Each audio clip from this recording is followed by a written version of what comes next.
नमस्कार, आप देख रहे हैं तेज तर्रार और मैं हूं आपके साथ प्राची रावत। दिल्ली पुलिस ने एक बड़ी कामयाबी हासिल करी है जिसमें उन्होंने अपराधियों के खिलाफ और गैंग वॉर के खिलाफ एक सफलता हासिल करी है। मंजीत नामक एक शख्स को उन्होंने सरोजनी नगर इलाके से पकड़ा।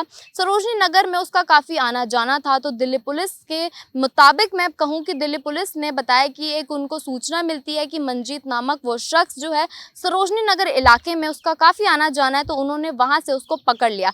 बल्कि उसका एनकाउंटर किया क्योंकि उसने पुलिस पर जो है गोलियां चलाने की कोशिश करी, जिसके बाद जवाबी कार्यवाही में पुलिस ने उसका एनकाउंटर कर दिया। देखिए, मंजीत नामक ये जो शख्स है ये टिल्लू ताजपुरिया गैंग का सदस्य है और इसके ऊपर काफी ज्यादा जो है वो केसेस भी है, जैसे कि मर्डर करने का केसेस जो हो गया और हथियार यानी कि अवैध तरीके से जो हथियार रखते हैं, ऐसे तमाम केसेस जो है इसके ऊपर लगे भी हुए हैं, केस दर्ज हो रखे हैं। अब एक और बात जो है सामने आ रही है कि मंजीत नामक एक शख्स ने करण थापा नामक एक शख्स की हत्या करी थी।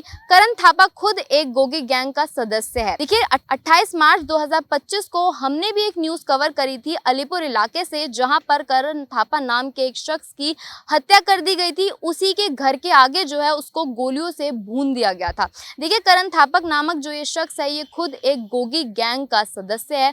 अब पुलिस के मुताबिक ये जो मर्डर किया गया था उसमें जो मुख्य आरोपी था वो ये मंजीत नामक शख्स ही, जो सरोजनी नगर इलाके से अब दिल्ली पुलिस ने पकड़ा है, वो बताया जा रहा है। अब पुलिस के मुताबिक उनका ये कहना है कि आपसी रंजिश के चलते नहीं, बल्कि दोनों गैंग, गोगी गैंग और टिल्लू ताजपुरिया गैंग, पुलिस के मुताबिक जो ये करण थापक नामक शख्स की जो हत्या करी गई थी वो इस मंजीत नामक शख्स ने ही करी थी। अब पुलिस के मुताबिक ये आपसी रंजिश के चलते नहीं, बल्कि ये दोनों गैंग के चलते जो है उनका मर्डर किया गया था। हालांकि अब जो है ये पुलिस की गिरफ्त में है, इसका एनकाउंटर भी जो है वो कर दिया गया है। अब पुलिस जो है इससे पूछताछ करेगी, मंजीत नामक शख्स से अब पूछताछ करेगी और आगे इसकी गैंग में कितने और सदस्य हैं जो इसमें शामिल थे उसकी जानकारी लेगी और साथ ही साथ इस गैंग का जो लीडर है उसकी भी यहाँ पर पूछताछ करी जा रही है। हालांकि इस वक्त उसकी हालत जो है वो गंभीर है क्योंकि उसका एनकाउंटर किया था, क्योंकि उसने भी पुलिस पर गोलियां चलाई, जिसके बाद जवाबी कार्यवाही में पुलिस ने उस पर गोलियां चलाई। अब जो है ये पुलिस की गिरफ्त में। अब इसके बाद प्रेस कॉन्फ्रेंस भी की गई जिसमें पुलिस ने सारी जानकारी बताई, तो अब उस प्रेस कॉन्फ्रेंस को भी आप लोग ध्यान से सुनिएगा। दीपक पहले उस बैंक को टेक ओवर कर लिया, ये एब्सकॉन्ड कर रहा है। तो इनकी भी हरियाणा में काफी इनका एक्टिव इन्वॉल्वमेंट है और हरियाणा में काफी नोटोरियस ये रहा है, बैकग्राउंड है। अब दीपक के डायरेक्शंस पर ये लोग अटैक कर रहे थे। अभी ये जो करण थापा का भी हुआ, ये दीपक पाकिस्तान के इंस्टेंस पर इसका मर्डर हुआ है। इसमें और भी मैं बताना चाहूँगा कि जो मंजीत और जो नीरज भूरा है, इन लोगों ने 2-3 जगह पर अभी पुलिस को भी चकमा दिया है और 2-3 जगह इन्होंने रेकी भी की है। एक भोजपुर गांव है, दिल्ली का ये गांव है, वहाँ भी इन्होंने एक किसी आदमी की रेकी की थी और इसके अलावा 2-3 जगह मेट्रो स्टेशन में भी इन्होंने रेकी की है। इस पर पुलिस काम कर रही है आगे भी और इसमें और भी गिरफ्तारी संभव होगी। सर, ये जो गैंग है ये हरियाणा से ऑपरेट कर रहा है या दिल्ली से? ये पूरा गैंग जो मेंबर्स हैं ये ज्यादातर इसमें हरियाणा के रहने वाले हैं, लेकिन जैसे नीरज पूरा मैंने बताया वो नागरिका है, उस पर हम अच्छे से कार्रवाई करेंगे। लेकिन जो हरियाणा बेस्ड है उनका पूरा डोजियर बना करके हरियाणा पुलिस को डायरेक्ट किया। सर, जो 5 मामले शेयर बताया आप दर्ज है वो कौन कौन से हैं? आम सेक्सी केस है, वो सारी डिटेल ब्रीफ आपको। सर, ये जो फायरिंग हुई है कितने आपकी तरफ से गोली चली, कितनी उसने चलाई? आपकी तरफ से कितने फायर और उन्होंने कितने गोली चलाई वो बता देंगे। सर, हर अपराधी के हाथ में असलाह मिलता है। अब हर घर में जांच तो हो नहीं सकती लाइन की कोर्ट से, तो सर इसका हल क्या है? इस पर संगठित अपराध पर कार्रवाई करने के लिए गृह मंत्रालय की तरफ से भी हमें काफी दिशा निर्देश आए हैं और इसमें आर्म्स की जितनी जो मैन्युफैक्चरिंग यूनिट्स हैं उन पर भी प्रवेश बनाई जा रही है। और लीगल जो उसको हमने भी एक अभी आलिया थोड़े दिन पहले राजस्थान के डी जिले में जो एक फैक्ट्री चल रही थी उसको इंटरसेप्ट किया था। उससे करीब हमने अभी जो लेटेस्ट में करीब 20 असली रिकॉर्ड किए थे। इसमें और भी प्रयास चल रहे हैं, जो जिसकी गारमेंट्स की सप्लाई को किसी तरीके से क्रिएट कर रहा है उस पर भी प्रयास चल रहा है, जिससे कि इसकी टोटल मॉनिटरिंग हो सके और इसको इस पर नकेल कसी जा सके। इसके अलावा जो गैंग वार से जो संबंधित केस है, क्योंकि ये जो केस है ये गैंग वार से संबंधित है, तो गैंग वार से संबंधित जो केस जितने भी हैं या जो भी लड़के इसमें शामिल हैं उन पर कार्रवाई के लिए भी गृह मंत्रालय के निर्देश पर आगे की कार्रवाई लगातार जारी है इसमें और आगे भी अच्छे सर जब 3 जगह रेकी की थी उन्होंने, वो क्या गोगी गैंग के उनके टारगेट में लोग हैं क्या, वो थे या कोई और लोग थे?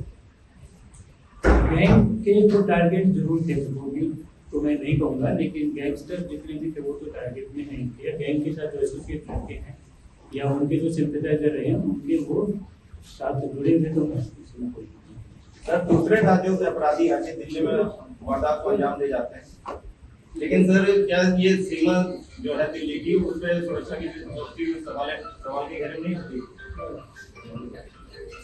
आपस में बॉर्डर्स दो स्टेट के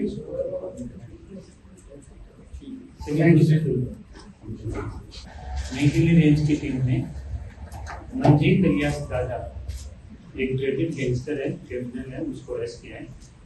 ये रोहतक हरियाणा का रहने वाला है, सरकोदा के पास इसका काम है। ये लड़के ने 5 या 6 केस में क्रिमिनल इन्वॉल्वमेंट करके था और एक मार्च के महीने में 28 मार्च को करण इलियास थापा करके एक वो भी गैंगस्टर ही था, उसका मर्डर हुआ था।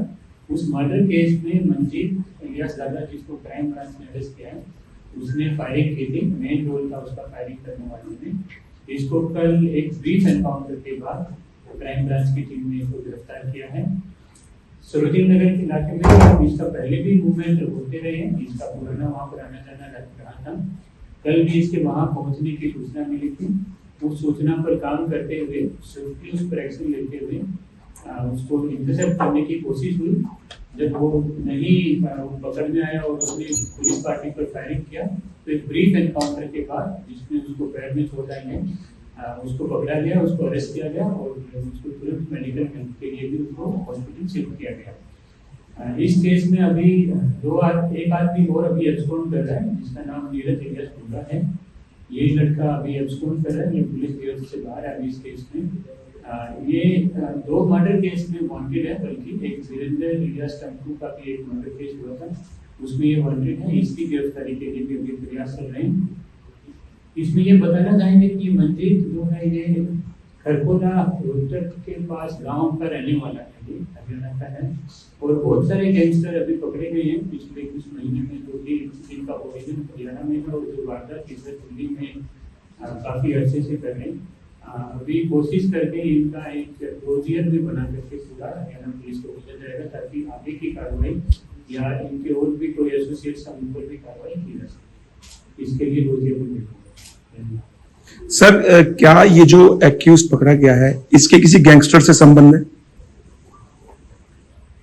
ये पूरा ही गैंग वार का ही एक हिस्सा है पूरा। इसमें जो करण थापा था वो गोगी गैंग का था, ये एक्टिव क्रिमिनल का सूत्र मल्टीपल इन्वॉल्वमेंट्स रहे हैं। और जो ये लड़का है मंजीत इलियास दादा है, ये भी इस टिल्लू ताजपुरिया उसका जो अपोजिट राइवल गैंग है उस गैंग का ये लड़का है, उसका एक शूटर है दादा। और इस शूटर को इस गैंग को टिल्लू ताजपुरिया का मर्डर हो गया था। उसके बाद दीपक एक पाकिस्तान गांव है वो भी रोहतक में ही है। करण थापक नामक शख्स का जिसने मर्डर किया मंजीत इस वक्त पुलिस की गिरफ्त में है। अब इस मामले पर आपका क्या कहना है कमेंट बॉक्स में जरूर बताएं। दिल्ली से कैमरा पर्सन आशुतोष के साथ मैं प्राची रावत। अगर आपको हमारी ये वीडियो पसंद आई हो तो इसे लाइक एंड शेयर करना बिल्कुल न भूलें। इसके साथ ही हमारे चैनल को जरूर सब्सक्राइब करें और हाँ, बेल आइकन भी जरूर दबाएं ताकि दिल्ली से जुड़ी तमाम खबरों की नोटिफिकेशन सबसे पहले आप तक पहुंचे।